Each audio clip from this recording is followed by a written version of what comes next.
قشنگ بگیر چی من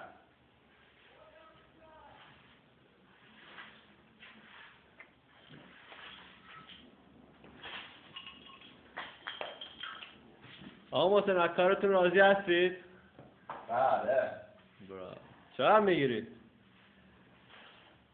80 تا برا به صدا نیستم عمل 50 تا بگیرم. بله. شما که این کارا رو بلدید چرا تو کشور خودتون نمی کنید از این کارا؟ خجالت دارید یا مشکلی دارید چیه؟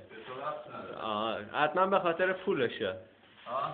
نه به خاطر جیگره. از جیگر تعریف کن. ماشاءالله در حد تیم ملی داره جارو میزنه.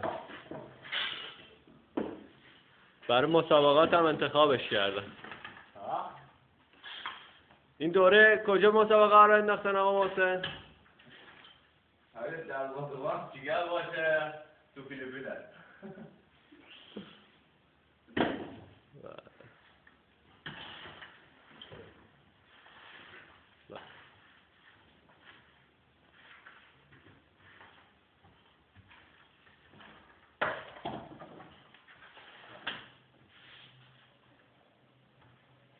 بعد میگن جوانای ایران کار نمیکنن. اسلحه‌اش هم گذاشت بیرون و